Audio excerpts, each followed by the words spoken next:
years! I thought I knew you, Dave. Look, don't be stupid. Just get back in the car. Let's just talk about this, yeah? You're giving evidence against me. There's nothing to talk about.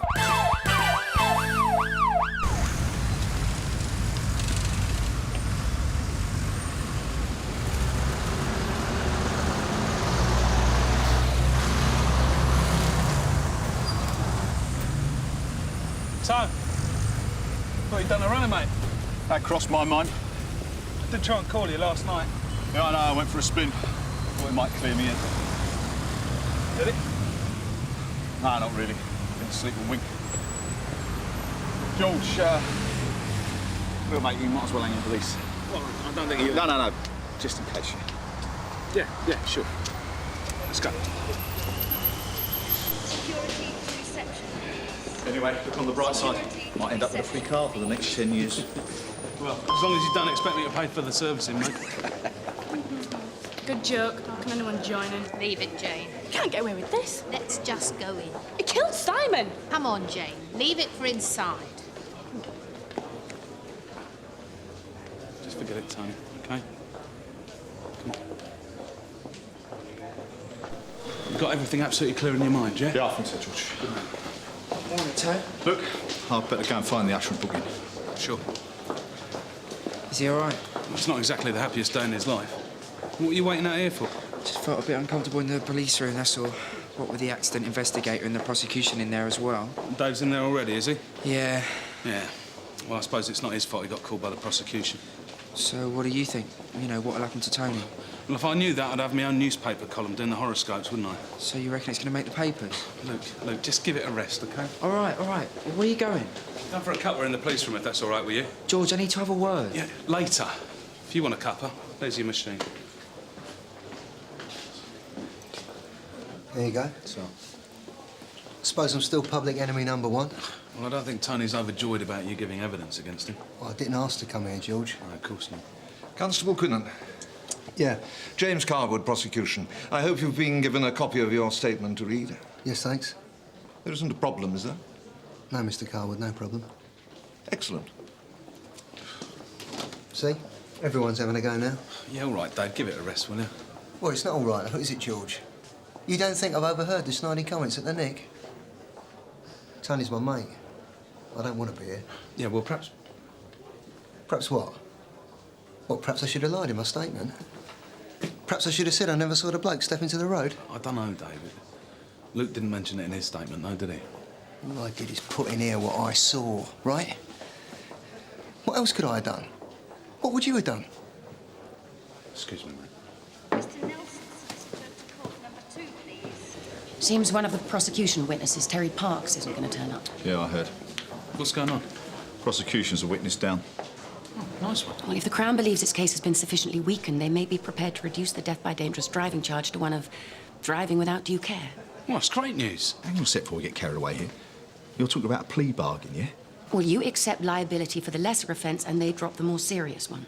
You want me to plead guilty to driving without due care and attention? I would strongly advise it, yes. Smack mine. I'm a professional Class 1 police driver. If I plead guilty, I could be disqualified. I'll spend the rest of my service pounding the beat. Well, a disqualification from driving is surely preferable to risking up to 10 years in prison. But I'm not guilty of anything, and that's what we've got to convince the jury of. You said so yourself, their case has been weakened. Mr. Stamp, nobody knows the mind of a jury. Especially these days, Tony. Once the jury find out you're a cophead. I suppose I haven't got a choice, have I? So I might not have to give evidence then. I don't sound too pleased about it. I could still lose my licence. It's just I was getting a bit worried, that's all. What about? Nothing. It doesn't matter.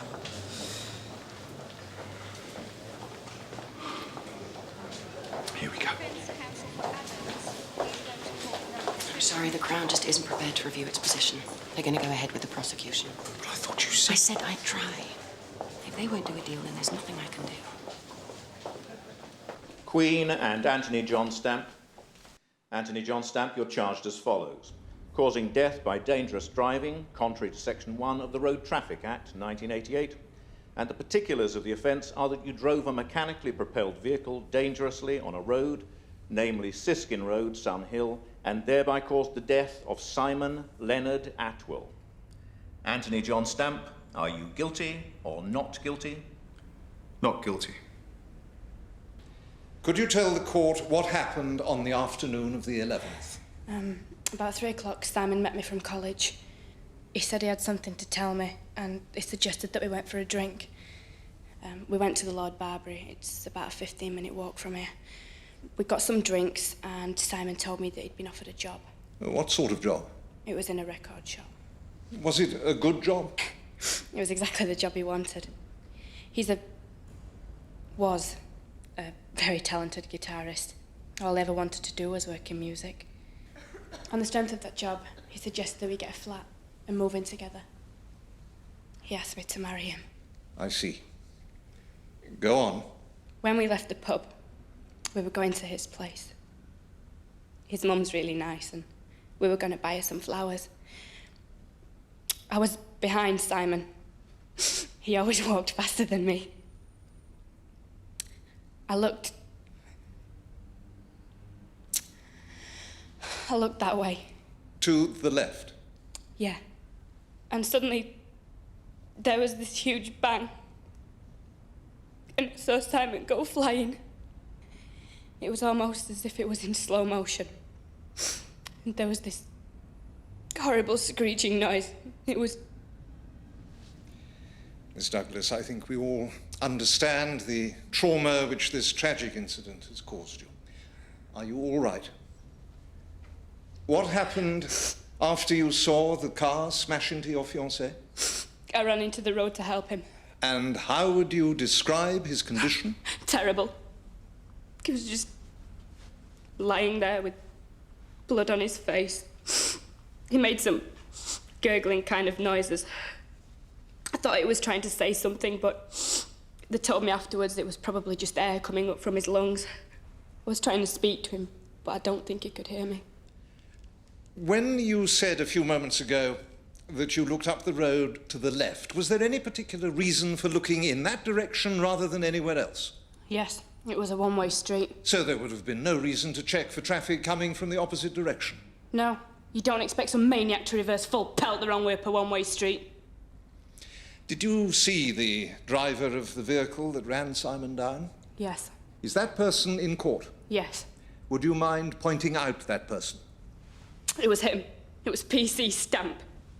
Miss Douglas, did you hear a siren when you came out of the Lord Barbary public house? Yeah, but it seemed to come from the direction of the main road. That's why we looked left. And before the accident, did you see any flashing blue lights? No. Now, you've told this court that Simon met you at the college at about 3 o'clock. That's right. And the Lord Barbary is a 15-minute walk from the college? Yeah. So you went into the pub at about 3:15? Something like that. Now, the accident occurred at 24 minutes past 4, which means that you were in the pub for a little over an hour. Yeah. Did you have anything alcoholic to drink in that time? Had a couple of vodkas. And Simon? A couple of pints of lager. Strong lager? Yeah. The post-mortem report suggests 3 pints, but I shan't argue the point. Miss Douglas, was Simon used to drinking 2 or 3 pints of strong lager in an hour? He wasn't drunk, and he wasn't driving.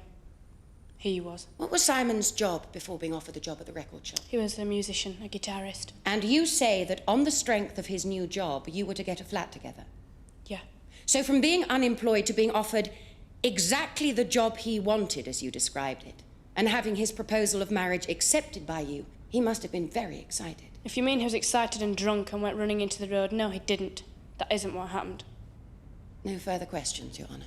Mr. Carwood? No further questions, Your Honour. Would you please step down, Miss Douglas?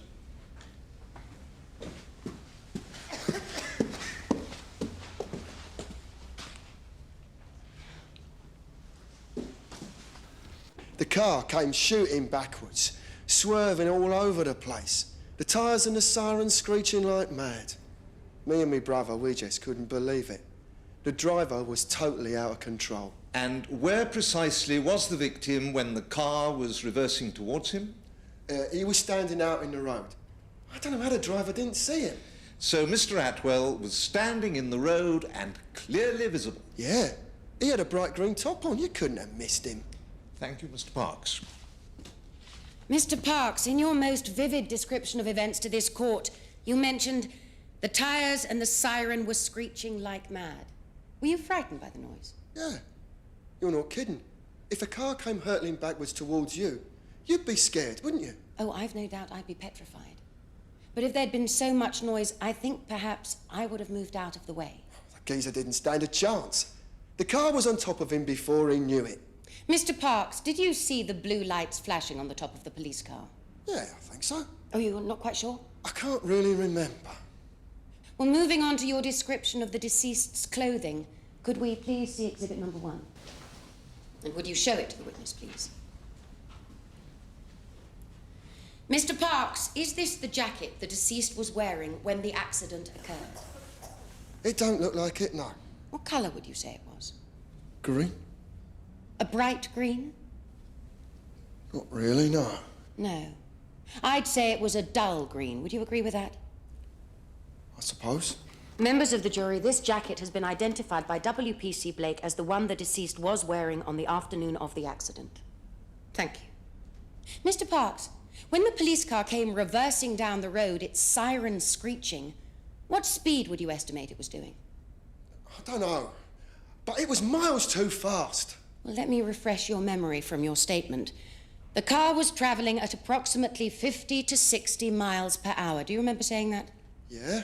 You also said in your statement, the blue lights were flashing. If you say so. Oh, it's not what I say, Mr. Parks. It's what you said in your witness statement. Mr. Parks, you may be interested to learn that the manufacturers of the vehicle concerned have stated it couldn't possibly attain speeds of anything like 50 miles an hour in reverse gear, but only, in fact, about 30. If my brother was here, he'd definitely tell you it looked faster than that. Oh, if he were here, Mr. Parks, I've no doubt he would. Do you like the police, Mr. Parks? No. Then again, who does? Do you have any reason to dislike them? Well, I've been nicked for a couple of burglaries, which I've never done. Oh, I see. Mr. Parks, to put it politely, your entire account in this matter is hazy.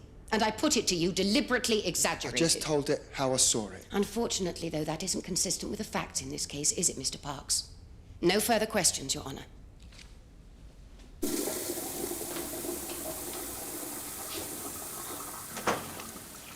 Well? It's about what I said in my statement, or what I didn't say. The CPS representative to court number 4, please. CPS representative to court number 4. Yeah?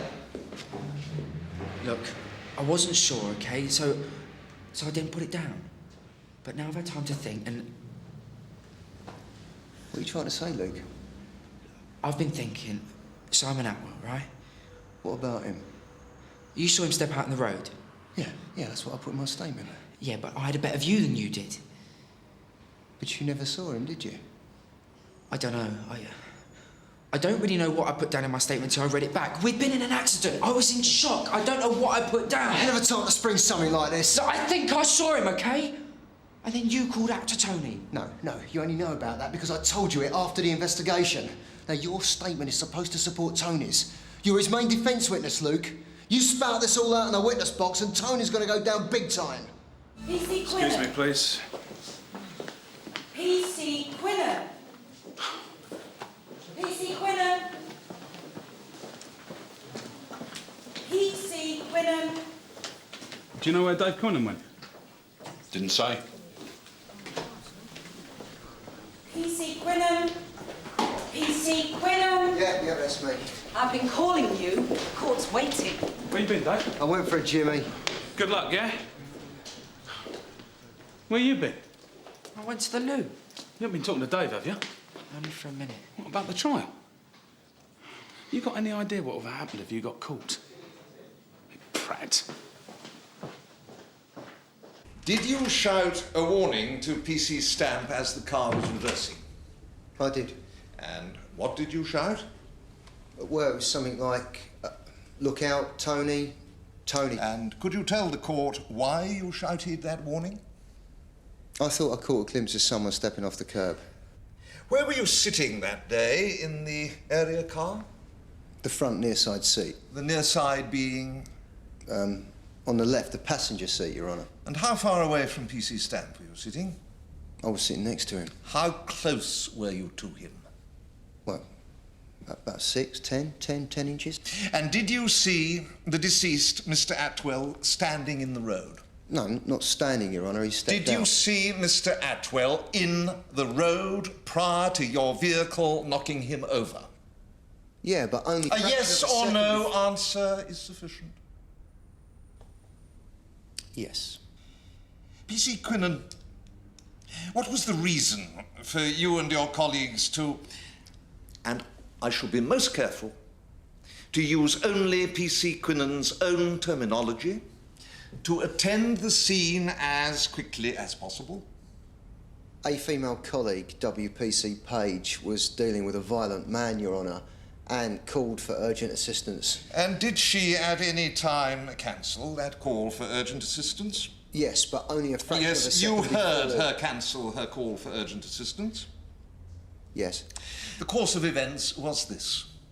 You heard the call being cancelled, you saw Mr. Atwell in the road, and you shouted a warning to P.C. Stamp, who was sitting right next to you at the time, only a few inches away. These facts are irrefutable, aren't they? I mean, you've said as much in this court. You said as much in your statement at the time. These are the facts, aren't they? Yes. I beg your pardon?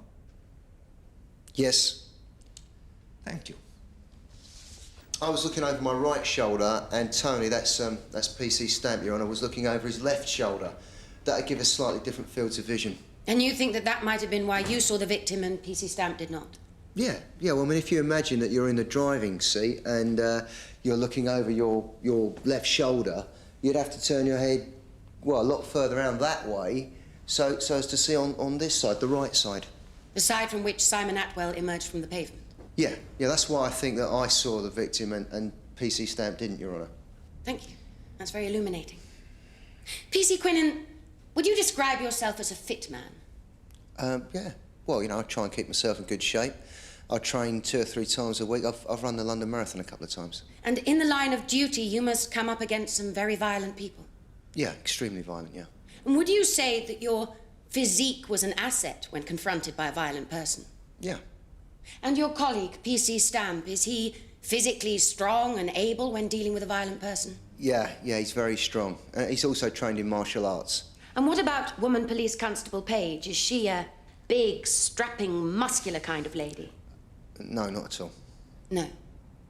So when you heard that she was alone, being threatened by a man, calling on the radio for assistance, what did you think?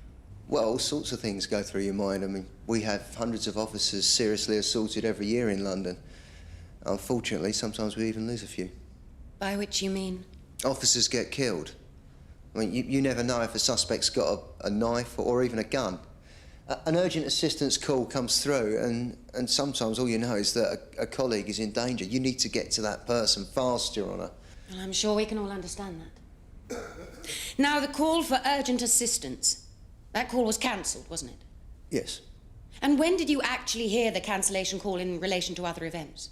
Well, I'd estimate just a second or two before we actually made impact with the victim, Your Honour. And when did you actually see the victim step into the road? Again, just a second or two before impact. So the duration from hearing the cancellation call on the radio to seeing the victim step into the road to the actual moment of impact was only a second or so? That would be my estimation, Your Honour, yes. Not much time for a driver to take evasive action, then? Not at all, no. And one final point, if I may. If you answer an urgent assistance call and you're in the area car, what is the first thing you do? Well, the radio op, that would be myself in this instant, would acknowledge the call. Then the driver would activate the blues and twos. But that's the flashing blue lights and the siren, Your Honour. And were the siren and the flashing blue lights on when PC Stamp was reversing and when the deceased stepped into the road? They were. Are you certain of that? 100% certain, yeah. As the man stepped out, the siren and the flashing lights were definitely on. Good luck. Cheers, Reg.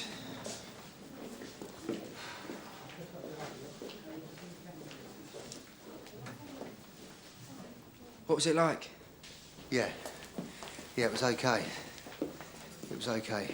You didn't have the prosecution grilling you, did you? Reggie reckons they're the worst. Yeah, I noticed him hanging around. What was he sticking his nose in for? Just having a chat, that's all. Not what we talked about earlier. I just told him I was worried about giving evidence. Well, I thought we sorted that all out. I know, I just wasn't sure. I'm just worried they're going to catch me out. Reg says that they're... Stop. Nobody takes advice from Reg Hollis. The bloke's a plank. He said he knows about these things. And Reg doesn't even know what day it is. Look, you can't go changing your mind about a statement. Think of Tony. Think what this could do to him. It was an accident, Luke. For God's sake, you think about it. Sir? Dave? Why did she let off the hook? I'm sure she knows what she's doing, Tony. You reckon? Why didn't she push him a bit more about the drinking? The bloke steps off the curb, doesn't even see us coming. Yeah, but I don't think PC Wilson was about to speculate on that. Well, he was quick enough to speculate that my judgment was at fault. Yeah, and Miss McMahon took him straight to task, didn't she? No, leave it. You can't. You haven't given your evidence yet. Listen to me. If you're too aggressive with the expert witness, you're only going to turn the jury against you. It's counterproductive. Anyway, it's your turn next. And Luke's. It's going to be fine. Because if Tony's found not guilty, I won't be called at all. I'm only here as a last line of defence. Put in a good word just in case things go wrong. Here we go. Defence counsel for Adams. How's it going? Very good, sir, yeah. Good, right. Anybody fancy a spot of lunch? I know a nice little place around the corner. Not for me, sir. No, me, sir. No? Well, looks like it's just you and me then, Luke. Yes, sir. Anybody want this? No, thank you, sir. Don't blame you. Come on, Luke. Going for a pee. All right. Where's Tony off to? She's going for a leak. We got a problem. Hey? Luke, he's thrown a wobbler. You what? Reggie's been telling him scare stories about the prosecution barrister. Oh, terrific. Apparently he's been trying to talk to you all morning about it. Well, he hasn't said anything to me. Have a word with him, will you? You're the Fed rep. He'll listen to you. What do you want me to say? God almighty. Why do I always get dragged into sorting out everybody else's problems? Tell him to stick to his original evidence, OK? PC stamp returning to the afternoon of the accident. Prior to reversing your vehicle along the Siskin Road, did you see any pedestrians behind you? No, Your Honour. And was the vehicle's siren switched on? Yes. And were the blue flashing lights switched on? Yes, they were, Your Honour. PC stamp, were you satisfied that you had taken all reasonable precautions before embarking on your reversing manoeuvre? Yes, Your Honour. Thank you, PC stamp. PC Stamp. You told the court that a large lorry was blocking your path. Yes. And that PC Quinnan went to talk to the driver and ask him to move it. Yes. And what was the result of PC Quinnan's conversation with the lorry driver? PC Quinnan said that the truck was stuck and that it wouldn't be moving for some time. And how did you feel about that? I was concerned to find an alternative route as quickly as possible. Had it delayed you? Yes. And you were answering an urgent call to assist a female colleague? Yes. So how did you feel about being held up? Well, I was a bit... Yes? I was a bit unhappy about it. Unhappy? Is that all? Your colleague was in danger, and you've been prevented from getting to her. Surely you were more than a bit unhappy. No. So you reversed? Yes. You were looking over your left shoulder? Yes. But you didn't see the victim, Mr. Atwell, in the road? No. PC Quinnan, who was sitting right next to you, saw him? He came from nowhere. People don't just come from nowhere, do they, PC Stamp? It's a figure of speech, Your Honour. PC Quinnan saw Mr. Atwell. Why didn't you see him? I suppose he must have been in my blind spot. Did anyone say anything to you as you were reversing? Not as far as I'm aware, Your Honour. Well, PC Quinnan says he shouted a warning to you, something like, "Look out, Tony," but you didn't hear him shout that. No, Your Honour. Was there a police communications radio in the vehicle? Yes. Were any messages coming through on the police radio as you were reversing? There could have been. There are 2 radio sets in the car, Your Honour. They can get quite busy. PC Quinnan says he heard WPC Page cancelling her call for assistance. Did you hear that message? No, Your Honour. I was concentrating on my driving. How fast were you driving in reverse, PC Stamp? I don't know. In reverse, the speedometer reads 0, Your Honour. Earlier in court, we heard from an expert witness, Constable Wilson, the accident investigator. His finding was that your vehicle was reversing at a minimum of 25 miles per hour. Maybe, but only intermittently. I would have been easing off, Your Honour. His reckoning was that you were driving at about the maximum speed possible in reverse gear. with your foot to the floor. That doesn't sound as though you were easing off, does it? You do it automatically. He also said that the brakes were not applied until after you had actually hit the victim. That doesn't sound as though you were easing off either, does it, PC Stamp? I did ease off. But you didn't brake, did you? Not until after the car had collided with the victim. In fact, you made no attempt whatsoever to brake before that. I think you were in a world of your own. The lorry was blocking your path, you were by your own admission unhappy about it, and you didn't bother to stop for 1 second to consider what you were doing. That's not true. You slammed that car into reverse and pressed your foot onto the accelerator pedal until it was flat to the floor, mindless that it was a busy time of day. No. And you recklessly reversed despite the fact that you didn't have a clear vision of the road behind you. That's not true. The words came out of your own mouth. You claimed that Mr. Atwell was in your blind spot. Now, that tells me that you couldn't see properly. And I don't think you could have cared less. That's not true, Your Honour. I don't enjoy running people over. But you weren't sufficiently bothered to check that your actions were safe, were you? I was. You weren't! And as a result, a man is dead. Because you placed your own importance beyond that of anyone else. And you were too busy showing off to your colleagues that you were the fastest, that you were the best. I wasn't. I was trying to get to a colleague who is in fear of her life. Are you prone to outbursts of emotion, PC Stamp? Not normally, no. But if pushed, you are, aren't you? No. Pushed as you were on that day when that lorry was blocking your path? It's not true, Your Honour. I heard a loud bang as the victim's head hit the back windscreen, Your Honour. And then what happened? PC Quinnan got out of the car, followed by myself and PC Stamp. I could see Mr. Atwell lying in the road, just a few yards away. The victim's girlfriend, Jane Douglas, was standing nearby screaming. PC Quinnan checked to see if the victim was still breathing and if he had a pulse. And did he? Yes, Your Honour. And what did you do next? I rushed back to our vehicle to get the first aid kit, and then I returned to the victim. And how would you describe Mr. Atwell's condition? Well, quite serious. He had a wound to the back of the head and blood coming from his ear and his nose. Please go on, PC Ashton. I applied the trauma pad to his head. That's an absorbent pad to try and stop the bleeding. PC Quinnan then called for an ambulance and some assistance. As we continued to administer first aid, the victim's girlfriend became irate and started swearing and shouting at PC Stamp. I don't think we need go into detail about that. PC Ashton, please try not to let what has happened in the public gallery affect you. PC Ashton, do you hold a full UK driving licence? Yes. And would you describe yourself as a careful and competent driver? I think so, yeah. Now, you were in the car on the afternoon of the accident. You therefore have an advantage over myself, my learned friend for the prosecution, and the members of the jury.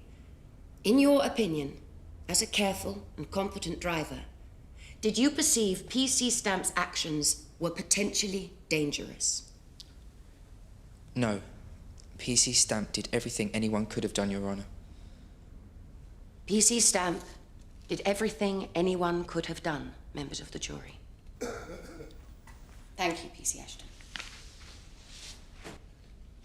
PC Ashton.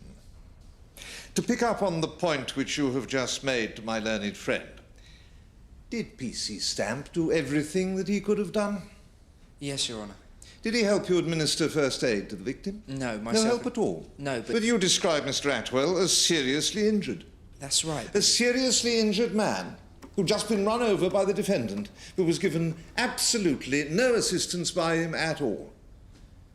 PC Ashton, in the account of events which you gave earlier to this court, I noticed that you omitted to say, a perfectly innocent oversight on your part, I feel sure, whether or not you saw the victim in the road prior to the car hitting him. PC Ashton, did you see Mr. Atwell in the road?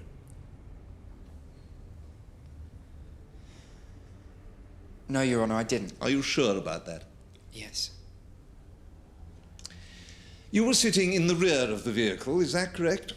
Yes. And PC Quinnan was situated where in the vehicle? In the front, next to PC Stamp. Directly in front of you? Yes. Now, PC Quinnan saw the victim, but you, who were sitting in the back, did not. Can you offer any explanation as to why you and PC Quinnan should have differing accounts of what happened that afternoon? I don't know, Your Honour. No. You're fairly new to the police service, aren't you, PC Ashton? Yes, I passed out of Hendon last year. Hendon being the Metropolitan Police Training College? Yes. Now, when you were sent on your first posting to Sun Hill, was somebody allocated to look after you throughout your probationary period? Yes. And who was that? PC Stamp and WPC Paid. They were my puppy walkers. Are you and PC Stamp good friends? I think so, yeah. Do you look up to him? Yeah. When you were all in the car reversing, did you hear PC Quinnan shout a warning to PC Stamp? No, Your Honour. PC Quinnan says he shouted a warning. I didn't hear it, Your Honour. Do you think that PC Quinnan has any reason to lie about it? No. Do you perhaps have some reason to lie about it? No. As you were reversing, did you hear a call on the police radio from WPC Page cancelling her request for urgent assistance? No, Your Honour. Well, the call was made, it was logged, but you didn't hear it. No, Your Honour. So you claim you didn't hear PC Quinnan shout a warning, and you claim you didn't hear WPC Page's radio call. That's the truth, yes. Constable Ashton, are you hard of hearing? No. In that case, can you offer any explanation for your apparent temporary deafness on that day? The car was very noisy. My window was slightly open and the sirens were going. PC Quinnan heard WPC Page's radio call. Are you suggesting that his hearing is superior to yours? I'm afraid I can't account for PC Quinnan's hearing. No. PC Ashton, would you describe your job as a police constable as an exciting one? Sometimes, yes. And would you say that travelling in the area car is exciting? It can be quite exciting. On the afternoon in question, would you say that you and your colleagues were excited? No. We was just concerned about the safety of WPC Page. PC Ashton, you said that you looked up to PC Stamp. Yes. Does he impress you? I don't quite understand what you mean by that question. Are you impressed by him? Well, I suppose I am, yes. And how does he impress you? He's very good at his job. So you were impressed by his driving? His driving's very impressive, yes. And was PC Stamp, your puppy walker, the man you look up to, trying to impress you on that afternoon? No. Are you sure about that? Yes. Are you sure that in reversing that motor vehicle at top speed up that narrow street, he wasn't trying to impress you? We were worried about getting to the shout, to the call. I put it to you, PC Ashton, that there was a great deal more going on that afternoon. A great deal more which you are reluctant to tell this court because of your friendship with PC Stamp. PC Quinnan, I believe, gave the jury the true account, and you and PC Stamp have been conspiring to tell them lies. And if that proves to be the case, PC Ashton, the consequences for yourself and PC Stamp will be very grave. So I will give you another chance, PC Ashton, to tell the court, did you or did you not see the victim, Mr. Atwell, in the road a few seconds before the vehicle collided with him? No, I didn't, Your Honour. No further questions, Your Honour. Oh, well done, Well Luke. done, Nice mate. You one, played a son. blinder, I tell you, a blinder. Sorry I made you out to be a lie, Dave. Don't worry about it. I've been called a hell of a lot worse things in my time. Everything go all right? I think we've got a star in the making here, sir.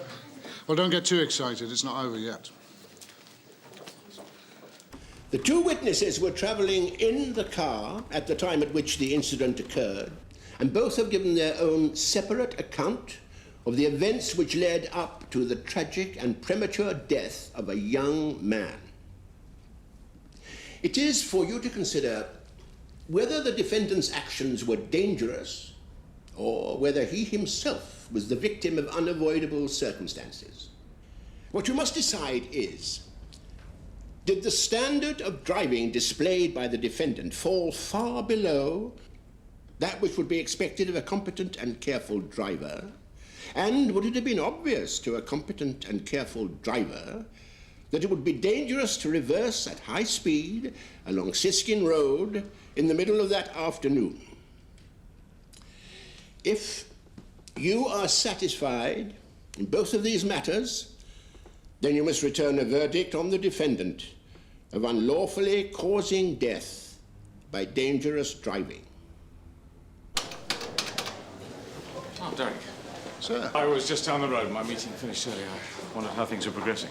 Well, it's all over by the shouting, as they say. Jury's taking forever. Oh. Not as clear-cut as you thought. Apparently not. How's Tony? Seems to be coping. No, that's all I need. Bad enough having Conway hanging around. You shouldn't take it out on him, Tony. He's standing in as a character witness for you, mate. I wonder who twisted his arm. You won't need a character witness. There's no way the jury's going to find you guilty. No. They're certainly taking their time about it. And if they listen to Dave Quinnan in the accident investigator... Yeah, but you've had your say. And Luke. You'll be fine, mate, honestly. Whatever happens, I won't forget it. Tony?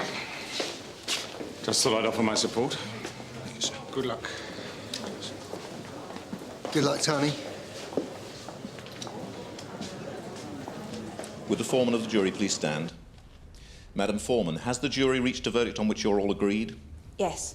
On the count of causing death by dangerous driving, do you find the defendant guilty or not guilty? Not guilty.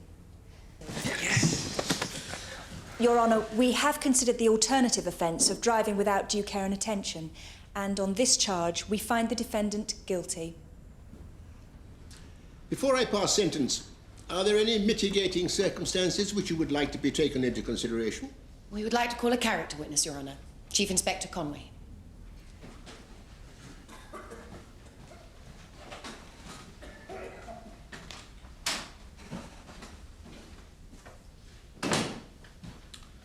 I'm Chief Inspector Derek Conway, attached to Sun Hill Police Station, Your Honour. I've been Chief Inspector at Sun Hill for the past 10 years. So what's this mean? It was an accident. He was only doing his job. Well, it could have been a lot worse. At least he's not going down for it. So what do you reckon he'll get? Well, 12 points and he loses his licence, 6 and he loses his job as a police driver. That's not fair, is it? He's a good driver. Yeah, he's a good driver and a damn good copper.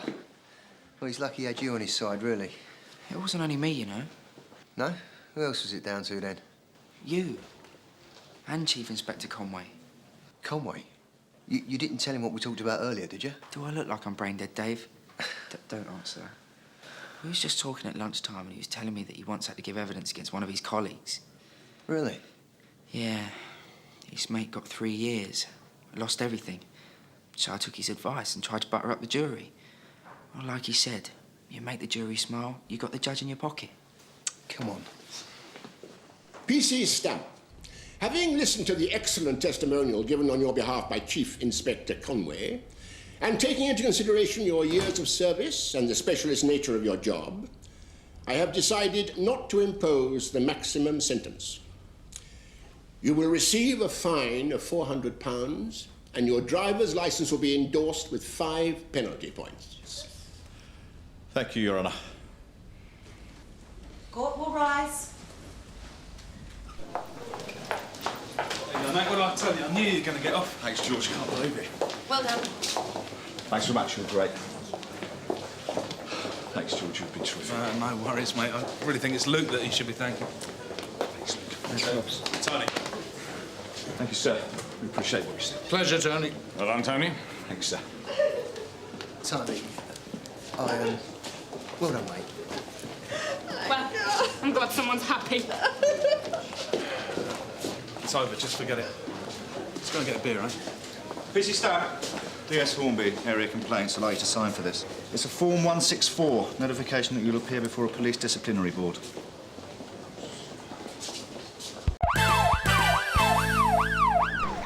There you go. Should be right.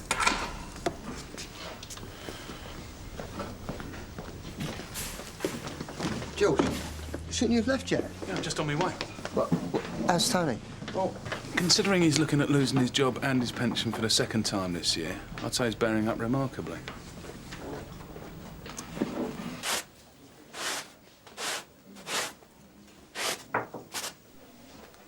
Tony, you decent?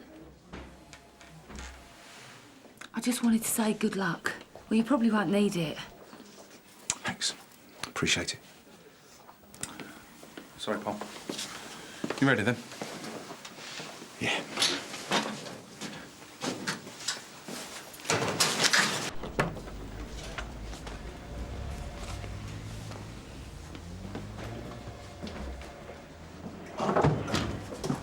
Tony?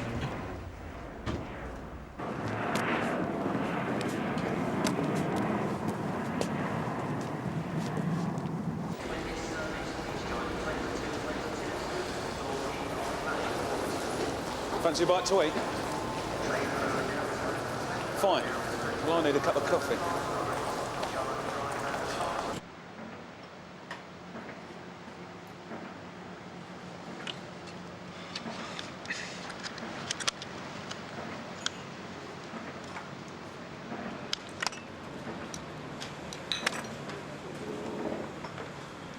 I was just doing my job.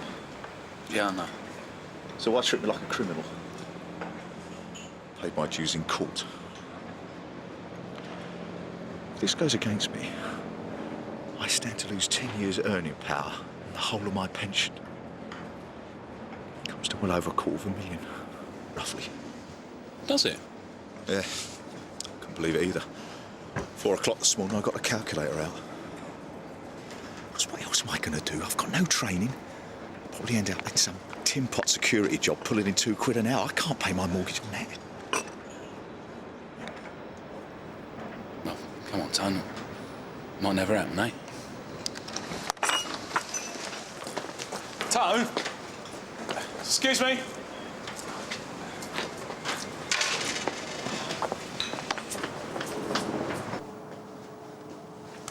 Cheers. 11th floor. Well, you cheered up. Well, that started. They're finished, wasn't it? The thing is, George, they would have had their pound of flesh.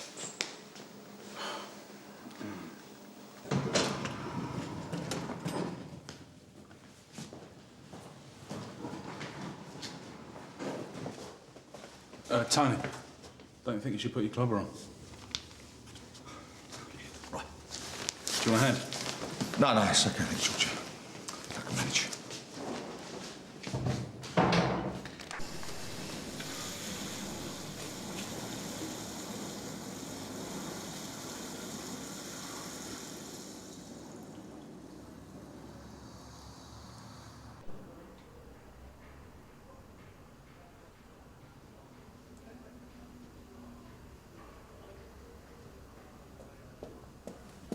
Sorry, parking.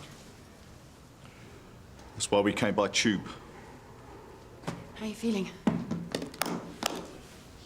Previous hearing's been going on a bit. I thought Mr. Brownlow was coming. Yeah, he'll be here.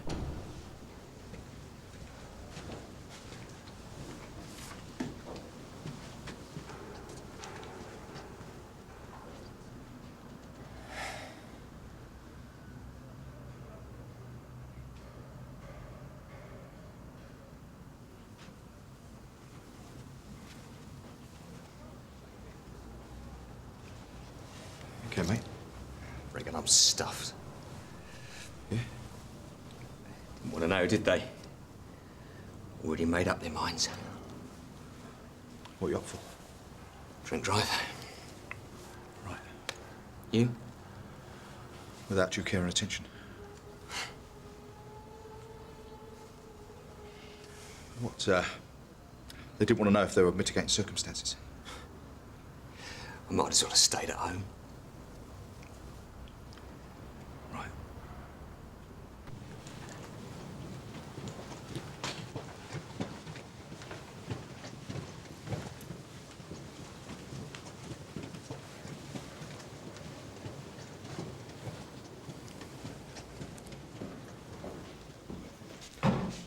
Warrant card, please. They've done him. Look, we don't know the details of the case. We can't judge. I can. All you have to do is admit the charge. If you want to say anything else, then you jot it down and I'll read it out to the board on your behalf. I'm not going in there. Tony! Come on, Tone. Tell them for me, will you? Or shall I write a note? Tony! No, it's all right, I'll deal with it. Oh, Tony. What's the matter with Tony? What's going on? Well, it's a bit hot in here, so he's just gonna get some fresh air. This is Miss McMahon, Tony's counsel. Oh, pleased to meet you. Mr. Brownlow, I'm just gonna go and get some fresh air myself, sir. Mr. Brownlow, nice to meet you. When you come through? Have we got a problem? No, not at all.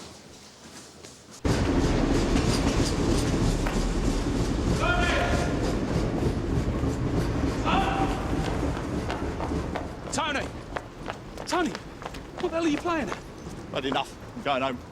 Save him the trouble of sacking me like that other poor bastard. I see, so you're bottling it, are you? That's what it looks like to me. What's the point of going in there? But I think that's the least that you can do. Now, we've all bent over backwards to try and help you out. Even Mr. Brownlow's left a jolly to be with you here today. But listen to me. You have been a pain in the butt half the time, and OK, with good reason. But after all that, you expect me to go back and tell the team that you've just chucked the towel in. You can't be bothered, and you want to go home, yeah? It's because I know what's going to happen. No, Tony, you don't. Well, I think it's a dead sure certainty. But you still got to go in there and face them. Look, whatever happens, it can't be like it was, can it?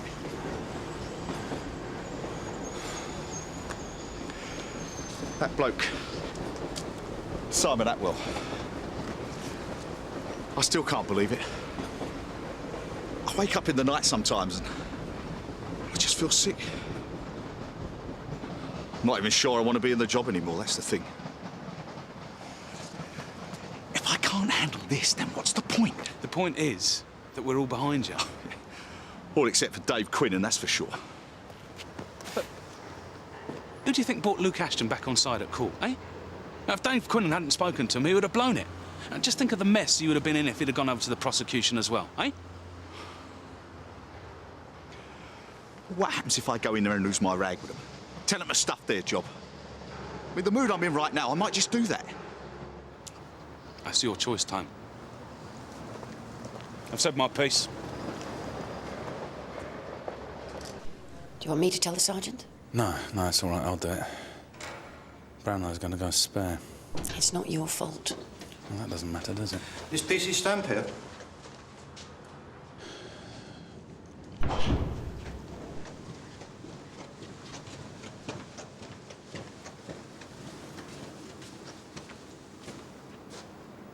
PC Stamp? The charge against you is that at Hoxton Crown Court you were found guilty of driving without due care and attention, contrary to Section 3 of the Road Traffic Act 1988. Do you deny or admit the offence with which you are charged? I admit it. Sit down, please. Sir, the facts of the case are these. On the date in question while driving the area car, PC Stamp knocked down and fatally injured a pedestrian, Simon Atwell. PC Stamp was answering an urgent assistance call when the accident happened. He believed a fellow officer's life was in danger. We've already gleaned that from the transcripts of the court hearing, Miss McMahon. We would like to hear more about PC Stamp's record in the area car. Yes, sir.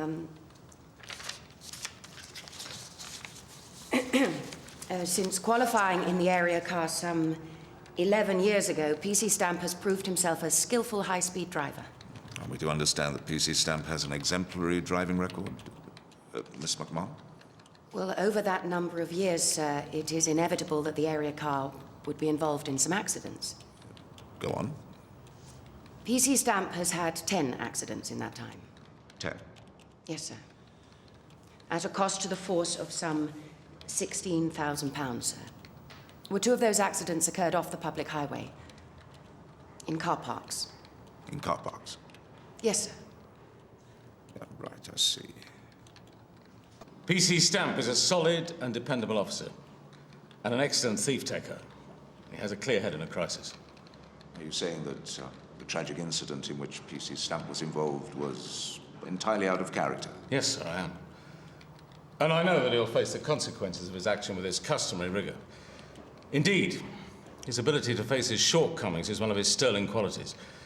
He's always been very keen to add to his skills. In September '96, he took a front-wheel driving course, and I know that he'll learn from the experience. In 11 years as area car driver, this is the first time that he's faced prosecution. I can understand his need to brush up on his skills with a driving record like his, Mr. Brownlow. Would you be prepared to take him back at your station, should this hearing allow him to remain in his job? Yes, sir, without any hesitation at all. And I know that he'll repay his debt both to the public and to the service with single-minded dedication. Miss McMahon, do you wish to say anything on behalf of your client?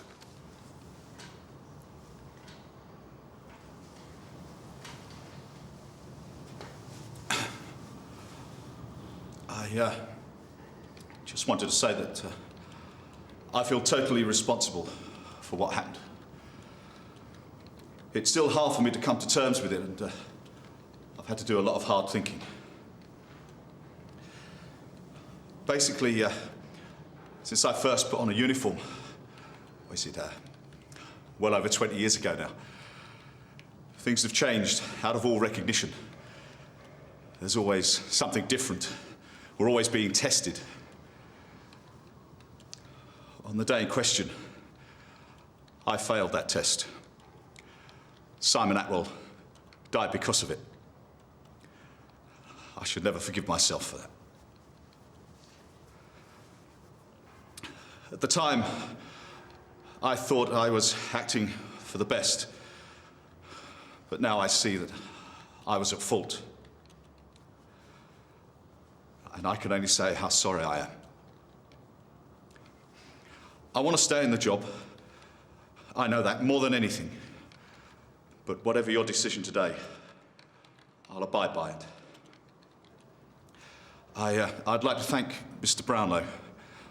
I really appreciate what he said on my behalf. It means a lot. Thank you. We'll close now to consider punishment.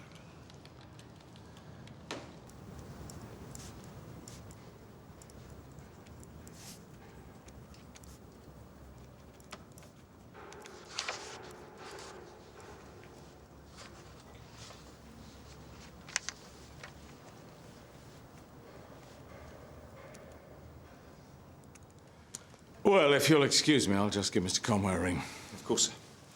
Thanks for hanging on. Really appreciate it. That's all right, Tony. Let's hope it all works out.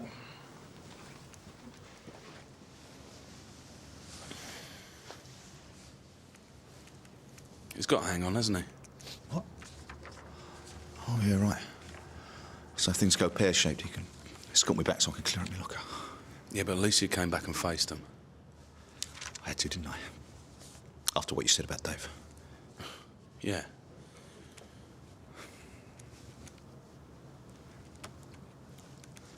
Sorry I've been such a pain, George. What's new, mate?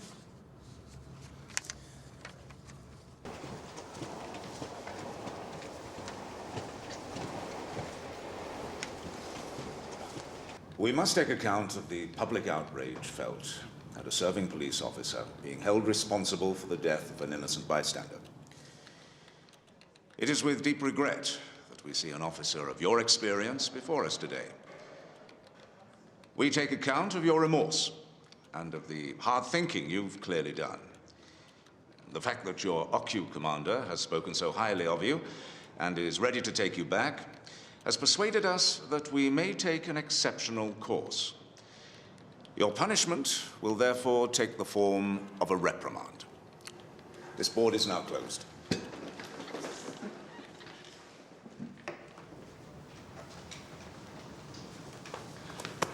Tone? What do you say? You're still in the job, mate. Georgie.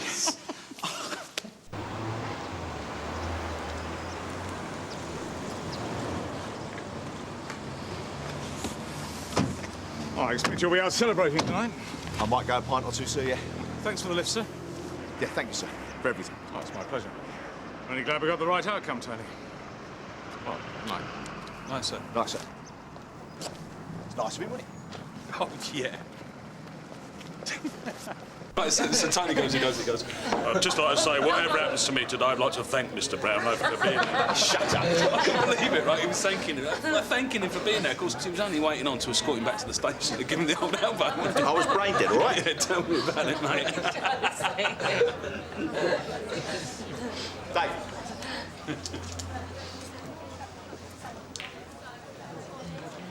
Congratulations, Tony. Thanks. Sit down.